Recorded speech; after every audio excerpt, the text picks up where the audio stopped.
Hello class, I'm going to go ahead and zoom in on the first half of this lesson so you can copy it.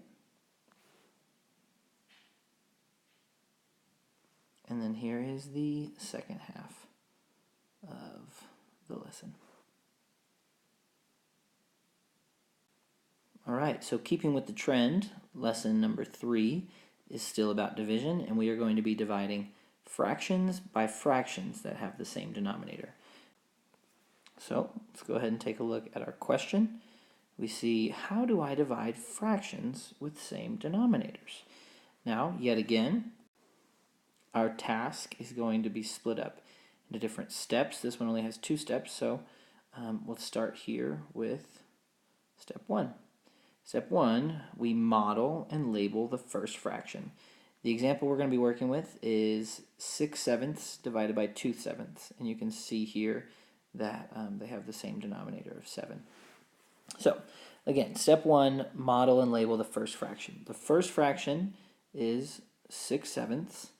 So we've come in here and we've drawn a nice tape, 7 different sections, and we've shaded 6 of them. And it's also important that we label. The labels are very key.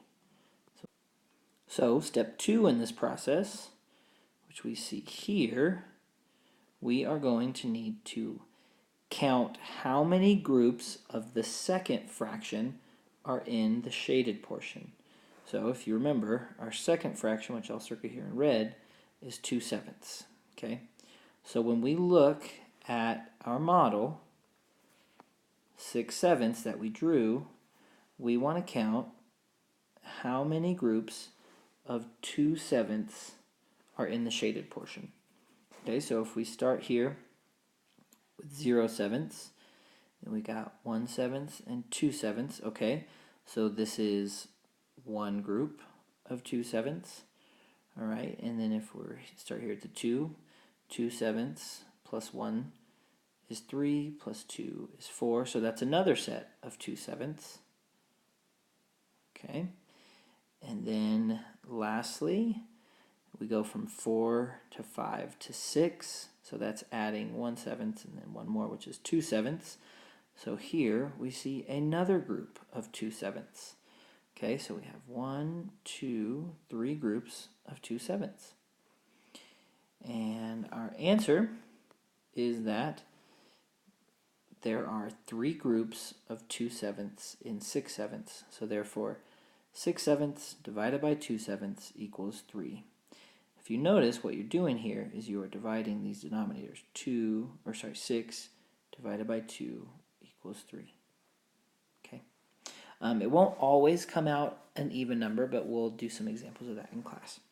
Lastly, I want to show you another example of how we can do this, because sometimes our denominators are sort of big, and when we draw the model, like for instance, this one is 10, sometimes it's hard to draw, just split it up vertically into 10. So let's take a look at this example. We have 7/10. I want to get that previous one in there. Okay, so we have here 7/10 divided by 3/10. And what we did is I came in here and I drew 7/10, because remember, step 1 is to draw the first fraction. So I did that. So 1, 2, 3, 4, which gives me 5 groups. And if I split that in half horizontally, now I have 10 boxes. And as you can see, we shaded 1, 2, 3, 4, 5, 6, 7. So that's 7/10. And then step 2 said to count up how many groups of 3/10 are in 7/10. So I'll come back through and I'll highlight that. So here's one group of 3/10. As you can see, I'm shading 3. Here, let me get a different color for the next one. So that's one group of 3/10. Here's another group of 3/10. And then even still, here's another group of 3/10. Oh, but as you can see, only one of those are shaded, which is right here.